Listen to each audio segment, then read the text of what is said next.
दोस्तों नमस्कार। नमस्कार जयपुर, नमस्कार राजस्थान, नमस्कार इंडिया। एक्साइटेड हैं दोस्तों?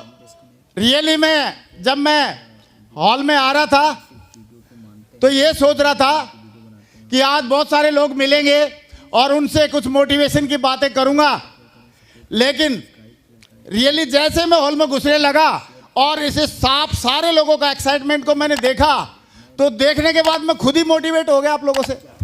और दोस्तों आज मुझे आप लोगों से बात करते समय बड़ा अच्छा लग रहा है।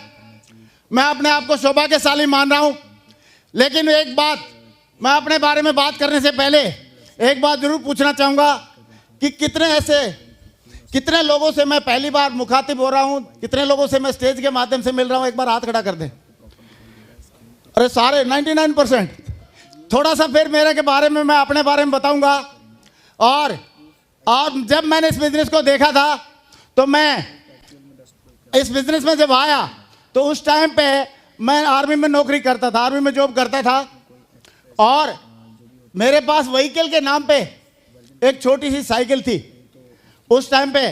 तो ये ड्रेस का फोटो मैं आपको दिखा ही रहा हूं, बीच में 3 फीती लगा कर मैं ही बैठा हूं ड्रेस में, और ये साइकिल थी व्हीकल के नाम पे, लेकिन फैसिलिटी इसमें सब थी। बच्चे के लिए आगे सीट, मैडम के लिए पीछे, पेट्रोल डीजल डालना नहीं, एनवायरमेंटल फ्री, कोई प्रदूषण ये फैलाती नहीं थी। सही है। और उस टाइम पे मैंने इस प्लान को देखा था, और प्लान को देखने के बाद कई सारे डाउट मन में आए, और जिन्होंने मुझे प्लान दिखाई थी उनसे मैंने उन डाउट आए, वो पूछे क्या क्या मन में डाउट आए, जानना चाहते हैं? पहला डाउट तो ये आया कि मैंने उनसे पूछा कि सर मैं तो नौकरी में हूँ, सरकारी नौकरी में, मेरे को ये करने की क्या जरूरत है? तो उन्होंने एक बहुत बढ़िया बात बोली, बोला अग्रवाल जी महंगाई तो बहुत बढ़ रही है, और बोला इसके ऊपर तो गाने भी बन रहे हैं कि सैया तो बहुत ही कमाते हैं, महंगाई डाइन खाए जाते हैं। यस सर ना? लेकिन उन्होंने जैसे ये बोला तो मैंने एक डायलॉग मारा कि कबीरदास जी का दुआ है सर कि दाता उतना दीजिए जामे कुटुंब समाए, मैं भी भूखा ना सोऊं साधु भूखा ना जाए। तो उन्होंने बोला ये कबीरदास जी ने दुआ कब लिखा था? मैं बोला 1300-1400 ईस्वी में। बोला उस टाइम पे खाने के अलावा कोई खर्चा होता था क्या? इंटरनेट का बिल था, मोबाइल का बिल था, अखबार का बिल था, और बिजली का बिल था, और इतने मतलब कुछ भी बिल वगैरह खर्चा वगैरह होता नहीं था। तो उन्होंने बोला कि अगर अभी कबीरदास जी होते तो दुआ कैसे बनता? बोला आप जानना चाहते हो अग्रवाल जी? मैं बोला हाँ सर बताओ। बोला अगर कबीरदास जी होते तो बोलते दाता इतना दीजिए घर आंगन भर जाए, क्योंकि इतने सारे बिल जो चुकाने हैं। यस और नो? और एक ही बात बोलते कि दाता इतना दीजिए घर आंगन भर जाए, और कटे जिंदगी ऐसे पीढ़ी बैठे खाए। Thank you.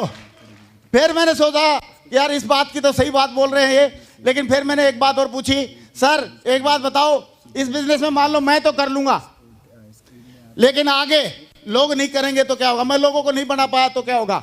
तो उन्होंने बोला अग्रवाल जी आपको ब्रह्मा विष्णु महेश बनने की जरूरत नहीं है, आपको लोगों को बनाने की जरूरत नहीं है, लोग पहले से बने बनाए घूम रहे मार्केट में। यस ना? बोला आपको सिर्फ लोगों को साथ में लेके चलना है। मैं बोला सर कान इधर से पकड़ो इधर से पकड़ो, बात तो एक ही है। आप फिर भी 2 लोगों को साथ में लेके चलना पड़ेगा। तो उन्होंने बोला अग्रवाल जी आप ये बताओ जिंदा है आप मुर्दा है? मैं बोला सर मैं तो जिंदा हूं। बोला मुर्दा आदमी को भी अगर शमशान घाट जाना होता है तो कम से कम कितने लोगों को लेके चलता है साथ में? कितने? 4। मैंने बोला 4 तो चाहिए ही चाहिए, लेकिन एक 5वां भी चाहिए होता है जो आगे आगे हांडी लेके चलता है। ओम नाम सत्य है, सत्य बोलो गत्य है, ओम नाम सत्य है, लेके चलता है कि नहीं चलता? यस और नो? तो बोला अग्रवाल जी जब मुर्दा आदमी अपने साथ में 5 लोगों को लेके चल सकता है तो आप जिंदा होके क्या आप मुर्दे का 40% काम 2 लोगों को साथ में लेके नहीं चल सकते? क्या चल सकते कि नहीं चल सकते? यस और नो? तो मैंने बोला सर इतना तो कर सकता हूं, चल सकता हूं। और फिर मैंने सोचा यार ये तो कुछ ज्यादा ही बोल रहा है, एक ऐसा ब्रह्मास्त्र पूछता हूं, ऐसा सवाल पूछता हूं जिसका ये जवाब ही ना दे पाए। तो मैंने एक और सवाल पूछा। क्या पूछा? जानना चाहते? मैंने बोला सर मेरे पास पैसे नहीं। क्या नहीं है? और ऐसा करो, आप पैसे आप लगा दो मेरे, और ऐसे करना 2-3 भी आप ही लगा देना नीचे, और चेक आए तो पहले आप अपने ले लेना, बाद में पैसे मैं अपने आप ले लूंगा। ऐसे होशियार लोग मिलते हैं कि नहीं मेरे जैसे? मिलते हैं, अभी भी हैं। बधाई हो, यूनिवर्सल क्राउन में बनेंगे, लगे रहना। Thank you. तो मैंने बोला सर ऐसे कर लेना। तो उन्होंने बोला ग्रेवाल जी अगर मेरे को पैसे लगाने हैं, मेरे को 2-3 लगाने हैं, तो बोला मैं गांव के लोगों की लिस्ट उठा लूंगा, वोटर की लिस्ट, और सबको एक साइड से ज्वाइन कराता जाऊंगा। फिर आपका ही नाम क्यों लिखूं मैं, आपके साथ में क्यों करूं काम? तो मैंने बोला बात तो सही है सर। तो उन्होंने एक ही बात बोली कि यार पैसे नहीं है, ये आपकी कोई बड़प्पन है या प्रॉब्लम है? मैं बोला है तो प्रॉब्लम। तो बोला प्रॉब्लम का सॉल्यूशन होना चाहिए कि नहीं होना चाहिए? मैं बोला हाँ होना चाहिए।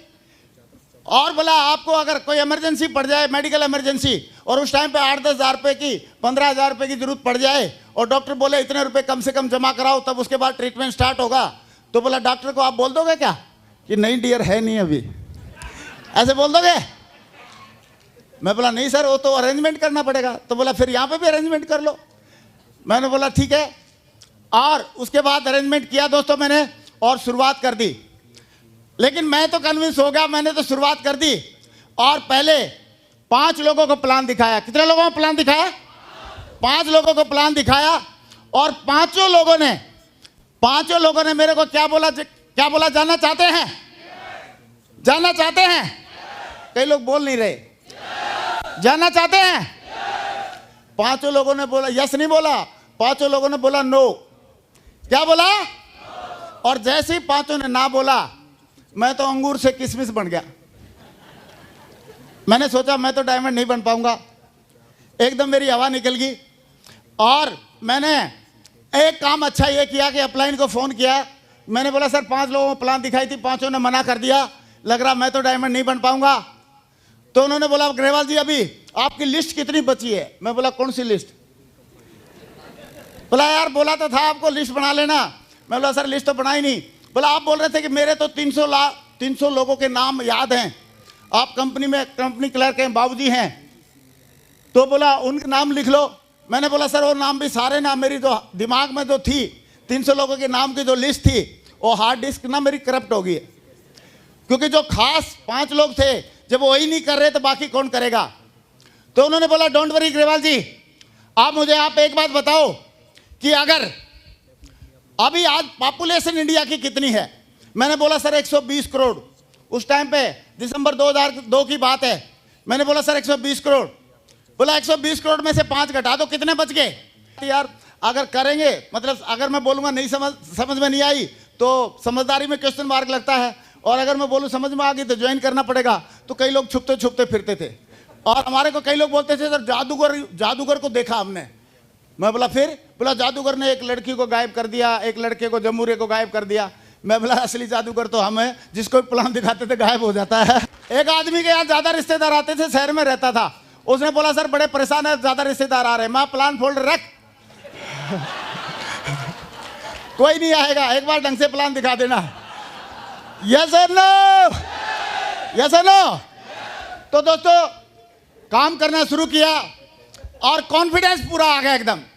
और कॉन्फिडेंस इतना आ गया कि जैसे एक बार क्या हुआ कि एक शेरनी थी, बब्बर शेरनी, और चूहे का भी बिल कहीं आसपास में ही था। तो चूहे का पता नहीं क्या एक दिन मूड बना, एक रेड रोज ले आया। चूहे ने लिया एक रेड रोज और बब्बर शेरनी को किया प्रपोज।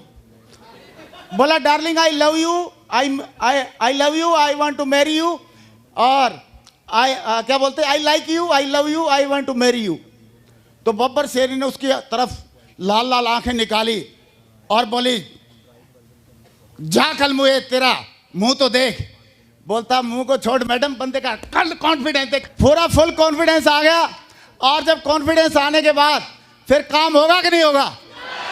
2 साल तक मैंने पार्ट टाइम में काम किया, और फिर फुल टाइम नौकरी छोड़ के आ गया। फौज की एक सर्विसमैन का कार्ड बन गया, और उसके बाद मैं इस बिजनेस में लगातार काम करता रहा। मैंने देखा इस इंडस्ट्री में इतना दम है, अमेरिका में कई लाखों करोड़ का बिजनेस हो रहा है, और ये बिजनेस हमारे जैसे आप जैसे लोगों के लिए वरदान है। खासकर जो बेरोजगार है उनके लिए तो वरदान है ही है, लेकिन जो आधे बेरोजगार हैं उनके लिए भी वरदान है।